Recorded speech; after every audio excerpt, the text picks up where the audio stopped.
துகோபா அவர்கள் வாழ்விலே பல்வேறு அதிசயங்கள், பல்வேறு நிகழ்வுகள், சிவோபாவை அவர் மனங்கவர்ந்து தன்னுடைய சீடனாக ஏற்றதும், அவருக்கு குருவாக இருந்து வழிகாட்டியதும், பின்னர் சமர்த்தராமதாசரிடம் அவரை அனுப்பி மேற்கொண்டு சிக்ஷைகளை பெற வைத்ததையும் நாம் கண்டோம்.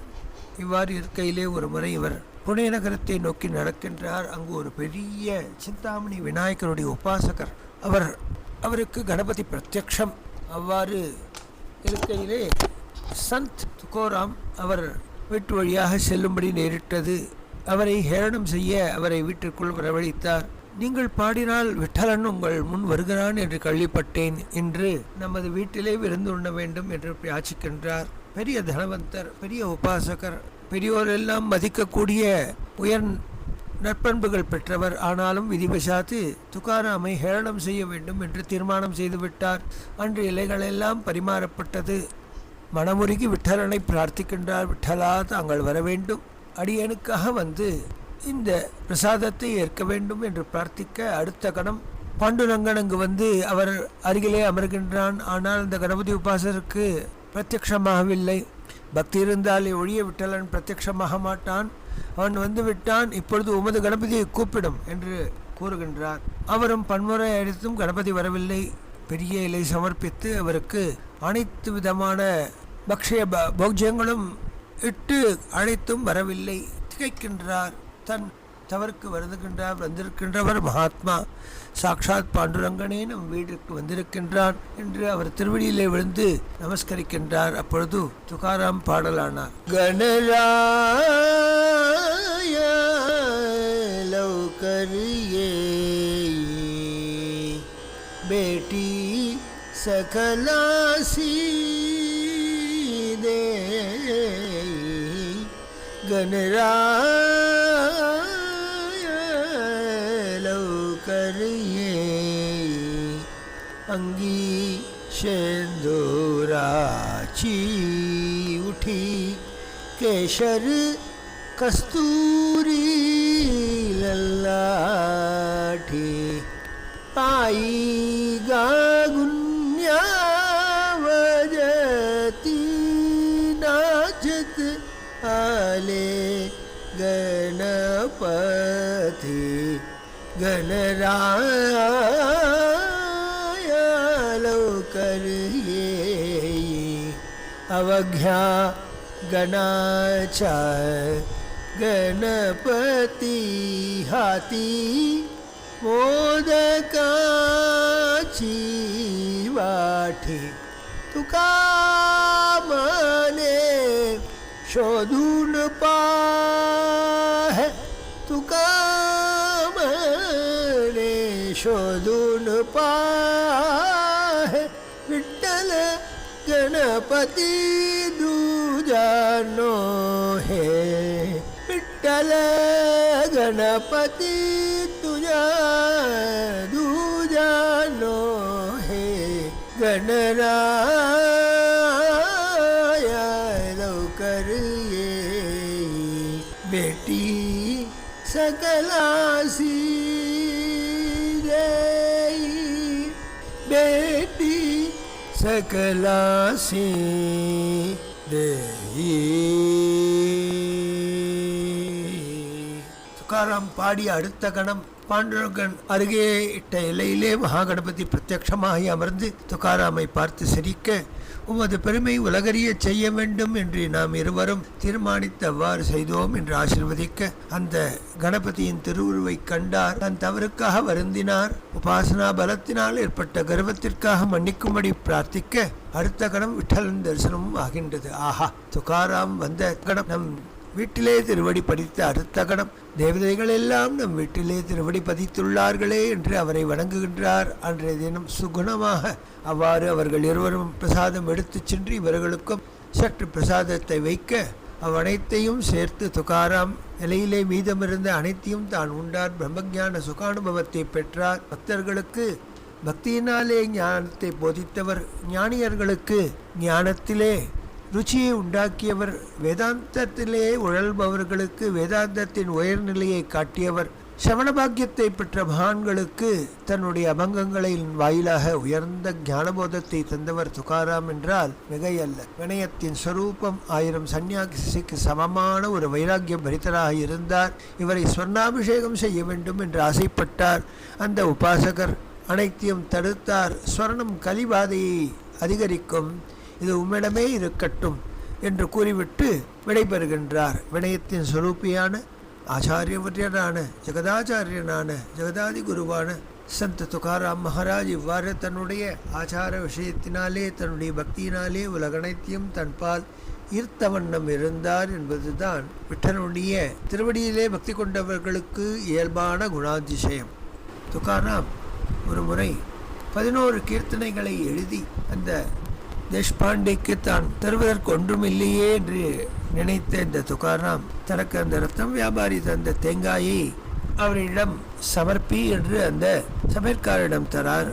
அந்த சமையற்காரர் இதை எடுத்து ஒரு ஓலையிலே 11 அபங்கங்களை எழுதி அவர் தர, அதையும் எடுத்து சென்று தேஷ்பாண்டே என்கின்ற வித்வானுக்கு தர, நானே அனைத்தும் செய்ய தகுந்தவன், இவன் எழுதிய அபங்கத்தை நான் படிப்பதாவது, கொண்டு போய் இதை எரித்துவிட்டு இந்த தேங்காயை உடைத்து சட்னி செய் என்று பொறுமையின்மையில் வெறுப்புடன் கூறி அவர் சென்றுவிட துகாராமை ஓலைகளை துகாராமிடமே தந்துவிட்டு தேங்காயம் கொடுத்து விட்டு போயிட்டார். அப்பொழுது சத்ரபதி சிவாஜியின் அரண்மனையில் சமையற்காரனாய் இருந்து கொண்டு சிவோபா அங்கு வந்து துகாராமை வணங்கி பிரசாதத்தை கையை நீட்ட அவர் கையில் அபங்கங்களையும் தேங்காயும் கொடுத்தார். துகாராம் தேங்காய் வீட்டில் போல் உடைத்தால் அதில் ரத்னங்கள் இருப்பதைக் கண்டு அதிசயித்தார். அன்றோடு அவருடைய தரித்திரம் நீங்கியது. ஓலையில் இருந்த அபங்கங்களை படித்தவுடன் ஞானமும் பிறந்தது. அவ்வூரிலே துகாராம் பெருமையை கண்டு புகழை கண்டு பொறாமைப்பட்டவர் மற்றொருவர் ராமேஸ்வர் பட் என்கின்ற பண்டிதர். பஜனை செய்தால் போதும் என்றால் அதை மட்டும் செய்ய வேண்டும், வேதம் சொல்லி வேள்வி ஏற்றுவது ஏன் என்று பல்விதமான கேள்விக்கணைகளை தொடுக்குமாற் போல அவருடைய அபங்கங்கள் இருப்பதை கொண்டு சீற்றம் கொண்டார். அபத்தமான கீர்த்தனங்களை அவன் செய்து வேதத்தின் சாரத்தை கூறுகின்றான் என்று பிராம பண்டிதர்கள் சமைந்த மகாசபையிலே அவர் அனைத்தையும் படித்து காட்டி அவர்கள் சம்மதத்துடன் அவர்கள் எழுதிய ஆணை ஓலையை எடுத்து வந்து இன்று வரை துகாராம் செய்த அனைத்து ஓலைச்சுவடிகளையும் கட்டிக்கொண்டு இந்திராணி நதியிலே எரிந்துவிட்டு வர வேண்டும் என்று பிராமண சமூகம் ஆணையிட்டது. அவ்வாறே அழுது கொண்டே அனைத்தையும் சிரசிலே வைத்து கொண்டு வருகின்றார். அவர் மனைவி, அவருடைய குழந்தைகள், அவர் வளர்த்த நாய் இவ்வனைத்தும் பின்தொடர தெஹு கிராமமே தேடி அவர் பின்னால் நடந்து வந்தது. அந்த இந்த பிரகைத்தோடும் இந்திராணியிலே அதை போட்டார். அன்றோடு பாடுவதையும் மறந்தார். விட்டலன் நாமம் மட்டும் அபியாச பலத்தினாலே அவருடைய வாயிலே ஓடிக்கொண்டிருக்கின்றது. பசியை மறந்தார், தூக்கத்தை மறந்தார், கவலையின் உச்சத்தில் சென்றார். ஏழையாக இருந்த பொழுது கவலை என்னை ஒட்டவில்லை, பசியில் இருந்த பொழுது கவலை என்னை ஒட்டவில்லை, என் குழந்தைகள் பிறந்து அவர்கள் வாழ்கின்றார்களே என்றுதான் எனக்கு கவலை ஏற்பட்டது. பின்னர் பாண்டுரங்கன் பார்த்து கொள்வான் என்று நிச்சயத்தையாக இருந்தேன். அனவரதம் நான் நாமசங்கீர்த்தனம் செய்து கொண்டு ஹரிகீர்த்தனம் செய்து கொண்டு அதில் கிடக்கும் தனத்தை என் மனைவிக்கு தர, அவள் பிறந்துவிட்டு சீதனமாக வந்த அந்த எருமையை வைத்துக்கொண்டு பாலை கறந்து குழந்தைகளை பொழித்த வண்ணம் இருந்தால் அதற்கும் ஒரு முடிவு வந்து விட்டது போலும் என்று விளையாட்டு போல் 13 நாட்கள் அண்ணா ஆகாரமின்றி தூக்கமின்றி விட்டல ஸ்மரணத்திலேயே அவரும் அவர் மனைவியும் குழந்தைகளும் இருந்த வண்ணம் இருக்க 13ஆம் நாள் பாண்டுரங்கன் அவ்வூரிலே இருக்கின்ற பக்தர்கள் கனவிலே ஒரே நேரத்தில் தோன்றினான்.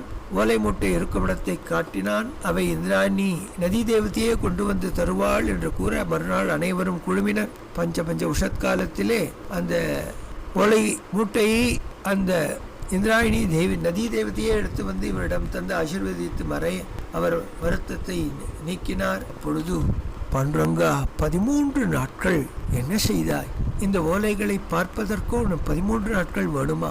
நீ சுத்திகரணம் செய்தாயா அல்லது இன்னும் திரித்து தந்திருக்கின்றாய்? என்ன விஷயம் என்று கேட்க அன்றிரவு பாண்டுரங்கன் ஒரு திருஷ்யத்தை காட்டுகின்றான். பாண்டுரங்கனுடைய சிரசிலே இந்த மூட்டை இருப்பதாக.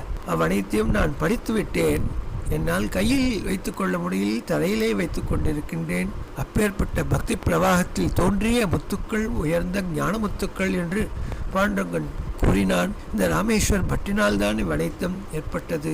அவர் ஒரு நாள் அவர் வீட்டு கிணத்திலே நீரடித்து குளித்துக் கொண்டிருக்கும் போது அந்த நீர் அனைத்தும் வெப்பம் மிகுந்த கந்தக நீராக மாறி உடலெல்லாம் எரிய 10 நாள் கொப்புளங்கள் தோன்ற உயர்ந்த ஹரிபக்தனை நாம் சமப்படுத்தி விட்டதினால் இவை அனைத்தும் ஏர்ந்தது என்று அவர் மன்னித்து கொண்டு துகாராம் மீது ஒரு உயர்ந்த அபங்கத்தை அவர் செய்தார். அவ்வாறு பாண்டுரங்கன் லீலையிலே துகாராம் சரித்திரத்திலே இவ்வாறு எண்ணற்ற சாதுக்களை அவர் உத்தரித்ததும் ஆட்கொண்டதும் அவரே பின்னர் மனாச்சை ஸ்லோக் தாசபோதம் முதலான உயர்ந்த கிருதிகளை செய்து லோகத்துக்கு பரோபகாரம் செய்கின்ற சமர்த்தராமதாசரை கண்டு நேரிலே வணங்கி அவரிடம் ஞானோபதேசம் பெற்று அவரால் ஆட்கொள்ளப்பட்டு கோபா நீ பாண்டுரங்கனை செவித்து வா, பாண்டுரங்க பக்தர்கள் மீது பாடு, க்ஷேத்திர மகாத்யம் நாம மகாத்யம், க்ஷேத்திரத்திலே பாண்டுரங்கனுடைய ஸ்வரூப வர்ணனை, பக்தியின் உத்ரேகம், நாமத்தின் பெருமை, பவன் நாமத்தின் பெருமை, அதை பாடி ஆடுகின்ற பக்தர்களின் பெருமை, அவர்களிடம் இருக்கின்ற நற்குணங்கள், அவர்களால் உலகம் உத்தாரணமாகின்ற நாமகீர்த்தனத்தின் பெருமை, கலியுகத்தில் நாம சங்கீர்த்தனமே உயர்ந்ததான மார்க்கம் என்பதை உலகத்திற்குள் அபங்கங்கள் வாயிலாக நீ புகட்ட வேண்டும் என்று ஆணையிட்டார். ராமதாசருக்கு தெரியும் இவன்தான் பூர்வத்திலே நாமதேவராகியிருந்து பாண்டுரங்களிடம் சதகோடி அபங்கங்களை பாட வேண்டும் என்று யாச்சிக்க சரஸ்வதியை பிரச்சோதித்து அவருடைய வாக்கிலே இருந்து கங்கா பிரவாகவத்து அவர் கூற கூற ஜனாபாய் எழுதி வந்தாள். அந்த சரீரத்தை விட்டு மீண்டும் பாண்டுரங்களுடன் கலக்க அந்த விட்டு போன மீதி அபங்கங்களை பாடுவதற்காகவே மீண்டும் தேகுக்ஷேத்திரத்திலே பாண்டுரங்களுடைய ஆணையினால் துகாராம வந்து அவதரித்திருக்கின்றார்.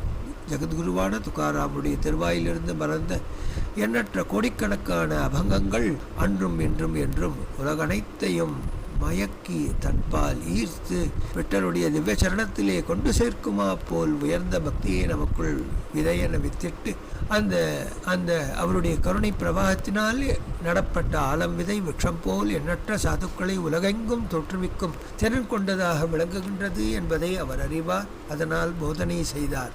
தேகுக்ஷேத்திரம் அருகிலே ஆலந்தி என்ற க்ஷேத்திரத்திலே ஞானேஸ்வருடைய அதிஷ்டானம் இருக்கின்றது. அங்கு சென்று ஞானேஸ்வரரை தரிசிக்கின்றார். வாரகரி சம்பிரதாயத்துக்கு ஆதி மூலகுரு உயர்ந்த ஞானேஸ்வரரை பற்றி எண்ணற்ற அபங்கங்களை பாடுகின்றார். அங்கு இருக்கின்ற பக்தர்கள் அனைவரும் இவருடைய அபங்க பிரவாகத்திலே மூழ்கி அவருடைய பக்தர்களாக ஆனார்கள். அகமதாபாத்திலிருந்து ஒரு பெரும் தனவந்தர் தனது ரத்தம் வியாபாரத்துக்கு ஏதாவது லாபம் ஏற்பட்டால் ஒரு 10 ரத்னங்களை சமர்ப்பிக்கிறேன் என்று வேண்டிக் கொண்டார். அவருக்கோ பெரும் தனம் கிடைத்தது. 10 ரத்னங்களை ஒரு தேங்காயில் நிரப்பி அதை அரக்கு முத்திரையிட்டு மூதி அதை எடுத்து வந்தார். துகாராமிடம் சமர்ப்பிக்கின்றார். அரக்கு முதிரையிட்டு எடுத்து வரும் வேளையிலே அசரீரியா பகவான் துகாராமிடம் சமர்ப்பி என கட்டளை இடுகின்றான். அவ்விதமே அவரும் செய்தார். தனவந்தர் கொண்டு தந்திருப்பதிலே ரத்னங்கள் இருப்பதிட எவரிடம் சொல்லக்கூடாது என்றும் கட்டளையிட்டார். ஞானேஸ்வரர் சமாதியிலே தேஷ்பாண்டே என்ற மகாவித்வான் 14 புராணங்களிலும் மகத்தான கியாதி பெற்றவர், சிறந்த வக்தா, உபன்யாசகர், இதை தெரிந்து கொண்டார். ஆஹா, சிவாஜி மகாராஜனோ அடிக்கடி இவருடைய வீட்டிலே வந்து இவருடைய உபன்யாசங்களை கேட்பான், இவருடைய பஜனைகளை கேட்பான்.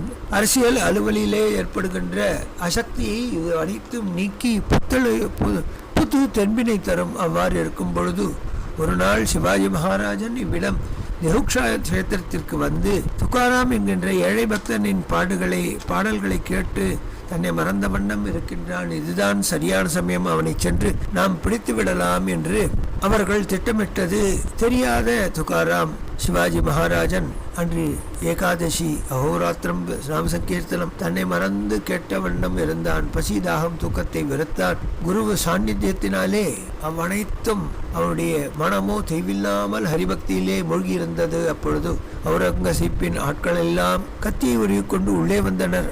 சிவாஜியை ஒலிக்கினால் அவரோ பிரக்ஞையை இழந்து கண்களிலே நீர் பிரவாகத்தை பெருக்கிய வண்ணம் இருக்கின்றார். இவர் தன்னை மறந்துவிட்டார் என்று தெரிந்த தளபதி இவரை காக்கும் வண்ணமாக எங்கும் தன் படைகளை வரவழைத்து தடுத்து பார்த்தார். சிறு படை முன் அவுரங்கசீப்பின் பெரும் படை எவ்வாறு இருக்கும்? அப்பொழுது ஓடிச் சென்று துகாராம் காதிலே நடந்த அனைத்தையும் அந்த தளபதி கூறுகின்றார்.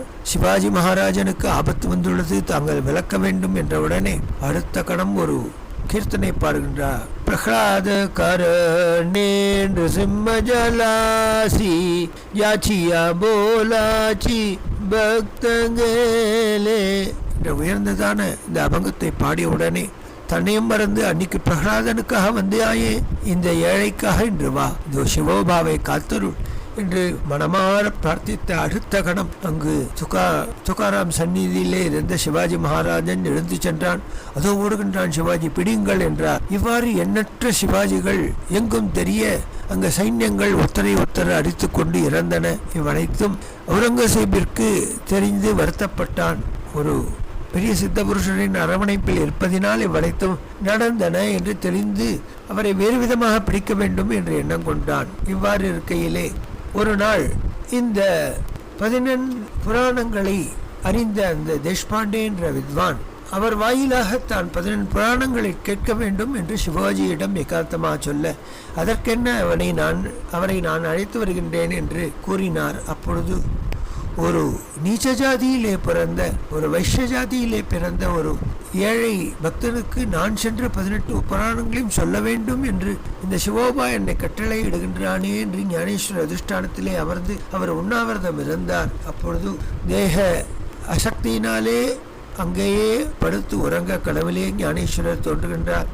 அப்பா, துகாராமிடம் சென்று அவன் சிவாஜி சொன்னபடியே நீ அந்த புராணங்களை அவரிடம் கூறிவிட்டு வா என்று ஆணையிட வேறு வழியில்லாது அங்கிருந்து கிளம்பி வருகின்றார். துகாராமை கண்டால் மகாஜானி இவன் என்பது அவருக்கு புரிந்தது. துகாராம் ஓடி வந்து அவருடைய திருவடியிலே விழுந்து வணங்குகின்றார்.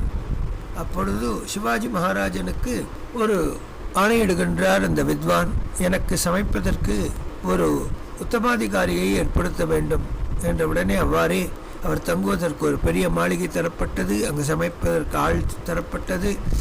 இவ்வாறு இவர் துகாராம் அவருடைய திருவாதத்திலிருந்து பெரும் பிரவாகம் என கிளம்புகின்ற 18 புராணங்களையும் கேட்டு முடித்தார். அவ்வனைத்தையும் மனதிலே கிரகித்து கொண்டார். அப்பொழுது அவர்கள் கிளம்பும் நேரத்திலே தன்னிடம் யாதுமில்லை என்று குடும்பத்தோடு வந்து நமஸ்கரிக்க, அப்பா, சிவோபா என்னை பார்த்து கொள்வான், நீ கவலை வேண்டாம் என்று அவரை ஆசீர்வதித்து தேஷ்பாண்டே என்கின்ற வித்வான் கிளம்புகின்றார். அவர் கூட அவருக்கு சமையற்காரனாக வந்த பிராமணர் அங்கு வந்து இவரை நமஸ்கரிக்கின்றார். ஜென்மனாம் பிராமணராக இருந்து கொண்டு தாங்கள் என்னை நமஸ்கரிக்கலாமா என்று கேட்க, அப்பொழுது அந்த ரத்தம் வியாபாரி தந்த தேங்காயை எடுத்து அவருக்கு தந்து, நீ இதை உபயோகப்படுத்திக் கொள், உன் வாழ்வு மலரும் என்று நமஸ்கரிக்கின்றார். உன் குழந்தைகள் திருமணம் யாவும் நடக்கும் என்று கூற அவருடைய திருவாக்கை நம்பி சென்று வீட்டில் சென்று அது உடைத்து பார்த்தால் அவ்வனைத்தும் ரத்தங்களாக இருந்தன. அங்கிருந்தே இவரை நமஸ்கரிக்கின்றார். எப்பேற்பட்ட மகனியர்! இவர் முன் அமர்ந்து ஒரு மாச காலம் அந்த புண்ணிய சவணம் பாக்கியம் எனக்கு கிடைத்தது, இவருக்கும் அன்னமிடும் பாக்கியம் கிடைத்ததே என்று அவர் துகாராமை நமஸ்கரித்த வண்ணம் இருந்தார். துகாராம் பக்தராக ஆனார். துகோபா அவர்கள் வாழ்விலே பல்வேறு அதிசயங்கள், பல்வேறு நிகழ்வுகள், சிவோபாவை அவர் மனம் கவர்ந்து தன்னுடைய சீடனாக ஏற்றதும், அவருக்கு குருவாக இருந்து வழிகாட்டியதும், பின்னர் சமர்த்தராமதாசரிடம் அவரை அனுப்பி மேற்கொண்டு சிக்ஷைகளை பெற வைத்ததையும் நாம் கண்டோம். இவ்வாறு இருக்கையிலே ஒரு முறை இவர் புனே நகரத்தை நோக்கி நடக்கின்றார். அங்கு ஒரு பெரிய சிந்தாமணி விநாயகருடைய உபாசகர், அவருக்கு கணபதி பிரத்யக்ஷம். அவ்வாறு இருக்கையிலே சந்த் துகோராம் அவர் வீட்டு வழியாக செல்லும்படி நேரிட்டது. அவரை ஹேளனம் செய்ய அவரை வீட்டிற்குள் வரவழைத்தார். நீங்கள் பாடினால் விட்டலன் உங்கள் முன் வருகிறான் என்று கேள்விப்பட்டேன், இன்று நமது வீட்டிலே விருந்து உண்ண வேண்டும் என்று யாச்சிக்கின்றார். பெரிய தனவந்தர், பெரிய உபாசகர், பெரியோரெல்லாம் மதிக்கக்கூடிய உயர் நற்பண்புகள் பெற்றவர். ஆனாலும் விதிவசாத்து துகாராமை ஹேளனம் செய்ய வேண்டும் என்று தீர்மானம் செய்துவிட்டார். அன்று இலைகளெல்லாம் பரிமாறப்பட்டது. மனமுருகி விட்டலனை பிரார்த்திக்கின்றார். விட்டலா, தாங்கள் வர வேண்டும், அடியனுக்காக வந்து இந்த பிரசாதத்தை ஏற்க வேண்டும் என்று பிரார்த்திக்க, அடுத்த கணம் பாண்டுரங்கன் அங்கு வந்து அவர் அருகிலே அமர்கின்றான். ஆனால் அந்த கணபதி உபாசருக்கு பிரத்யக்ஷமாகவில்லை. பக்தி இருந்தாலே ஒழிய விட்டலன் பிரத்யக்ஷமாக மாட்டான். அவன் வந்து விட்டான், இப்பொழுது உமது கணபதியை கூப்பிடும் என்று கூறுகின்றார். அவரும் பன்முறை அழைத்தும் கணபதி வரவில்லை. பெரிய இலை சமர்ப்பித்து அவருக்கு அனைத்து விதமான பக்ஷய போக்ஜங்களும் இட்டு அழைத்தும் வரவில்லை. திகைக்கின்றார்.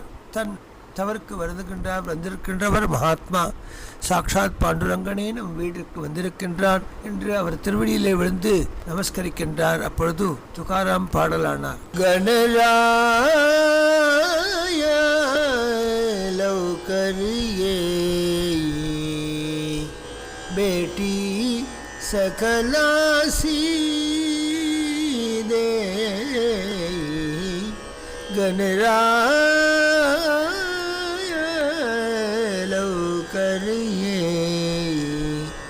अंगी शेंदुराची उठी केशर कस्तूरी ललाठी आई गागुन्यावजती नाचत आले गणपती गणराय लवकर येई अवघ्या गणाचा गणपती हाती मोदकाची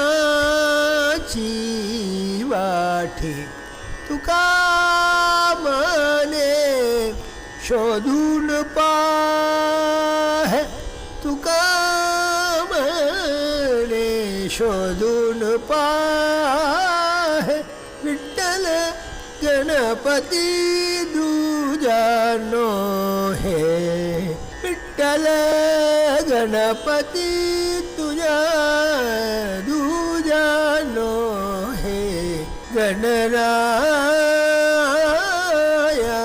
लवकर येई बेटी सकलासी देई बेटी सकलासी देई.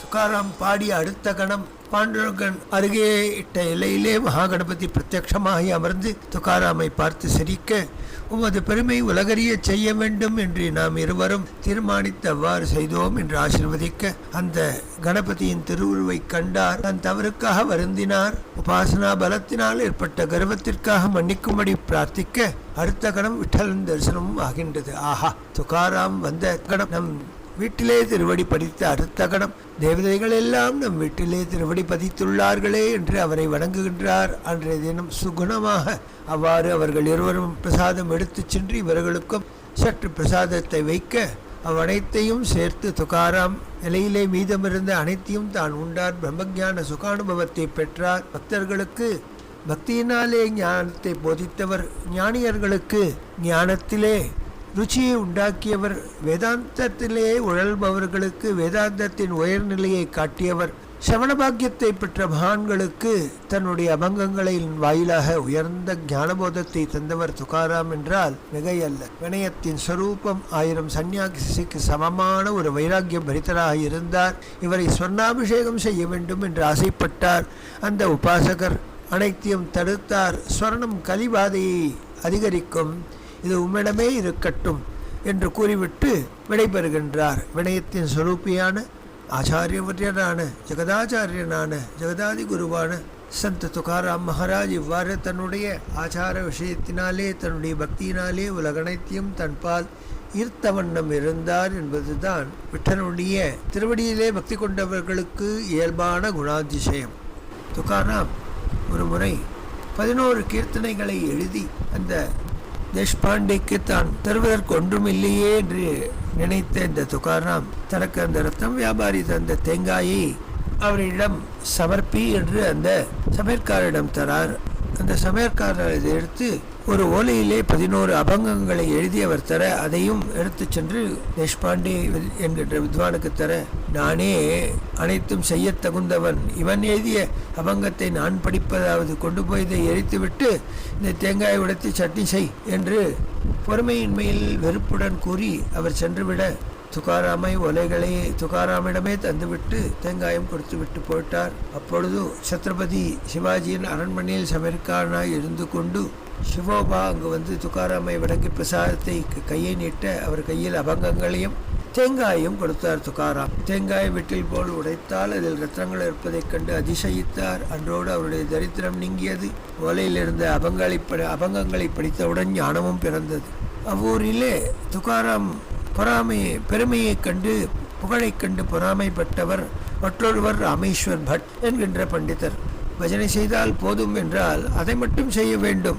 வேதம் சொல்லி வேள்வி ஏற்றுவது ஏன் என்று பல்விதமான கேள்விக்கணைகளை தொடுக்குமாற் போல அவருடைய அபங்கங்கள் இருப்பதை கொண்டு சீற்றம் கொண்டார். அபத்தமான கீர்த்தனங்களை அவன் செய்து வேதத்தின் சாரத்தை கூறுகின்றான் என்று பிராம பண்டிதர்கள் சமைந்த மகாசபையிலே அவர் அனைத்தையும் படித்து காட்டி அவர்கள் சம்மதத்துடன் அவர்கள் எழுதிய ஆணை ஓலையை எடுத்து வந்து இன்று வரை துக்காராம் செய்த அனைத்து ஓலைச்சுவடிகளையும் கட்டிக்கொண்டு இந்திராணி நதியிலே எரிந்துவிட்டு வர வேண்டும் என்று பிராமண சமூகம் ஆணையிட்டது.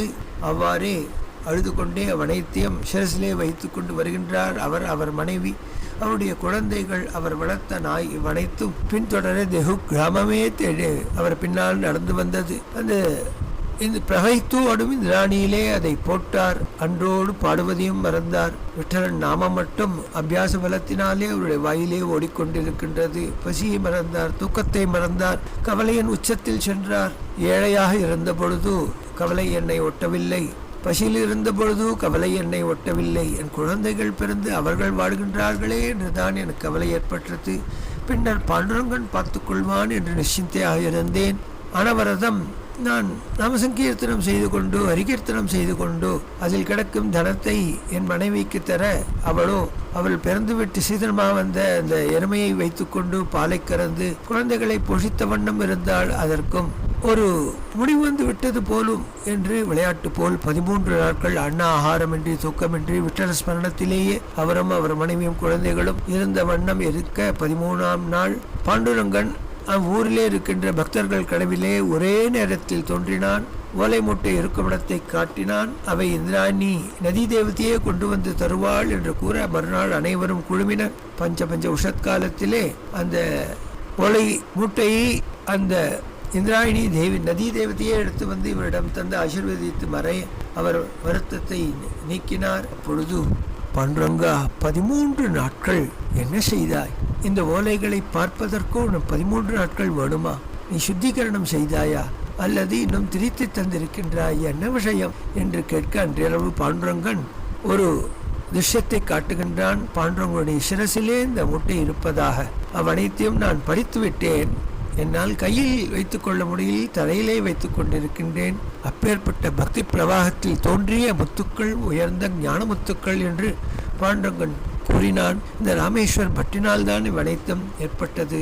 அவர் ஒரு நாள் அவர் வீட்டு கிணத்திலே நீரடித்து குளித்துக் கொண்டிருக்கும் போது அந்த நீர் அனைத்தும் வெப்பம் மிகுந்த கந்தக நீராக மாறி உடலெல்லாம் எரிய 10 நாள் கொப்புளங்கள் தோன்ற உயர்ந்த ஹரிபக்தனை நாம் சமப்படுத்தி விட்டதினால் இவ் அனைத்தும் இருந்தது என்று அவர் மன்னித்து கொண்டு துக்காராம் மீது ஒரு உயர்ந்த அபங்கத்தை அவர் செய்தார். அவ்வாறு பாண்டுரங்கன் லீலையிலே துக்காராம் சரித்திரத்திலே இவ்வாறு எண்ணற்ற சாதுக்களை அவர் உத்தரித்ததும் ஆட்கொண்டதும் அவரே பின்னர் மனாச்சி ஸ்லோக், தாசபோதம் முதலான உயர்ந்த கிருதிகளை செய்து லோகத்துக்கு பரோபகாரம் செய்கின்ற சமர்த்தராமதாசரை கண்டு நேரிலே வணங்கி அவரிடம் ஞானோபதேசம் பெற்று அவரால் ஆட்கொள்ளப்பட்டு, கோபா, நீ பாண்டுரங்கனை செவித்து வா, பாண்டுரங்க பக்தர்கள் மீது பாடு, க்ஷேத்திர மகாத்மியம், நாம மகாத்மியம், க்ஷேத்திரத்திலே பாண்டுரங்கனுடைய ஸ்வரூப வர்ணனை, பக்தியின் உத்ரேகம், நாமத்தின் பெருமை, பவன் நாமத்தின் பெருமை, அதை பாடி ஆடுகின்ற பக்தர்களின் பெருமை,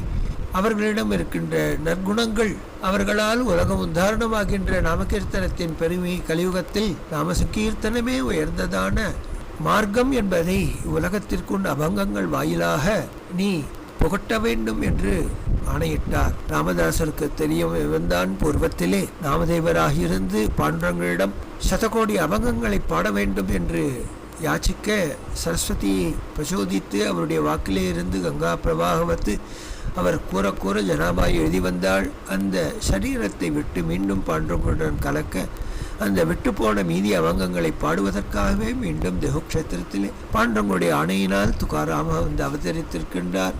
ஜெகத்குருவான துக்காராமுடைய திருவாயிலிருந்து மறந்த எண்ணற்ற கோடிக்கணக்கான அபங்கங்கள் அன்றும் இன்றும் என்றும் உலகனைத்தையும் மயக்கி தன்பால் ஈர்த்து விட்டலுடைய திவ்ய சரணத்திலே கொண்டு சேர்க்குமா போல் உயர்ந்த பக்தியை நமக்குள் விதையென வித்திட்டு அந்த அவருடைய கருணை பிரவாகத்தினால் நடப்பட்ட ஆலம் விதை விக்ஷம் போல் எண்ணற்ற சாதுக்களை உலகெங்கும் தோற்றுவிக்கும் திறன் கொண்டதாக விளங்குகின்றது என்பதை அவர் அறிவார். அதனால் போதனை செய்தார்.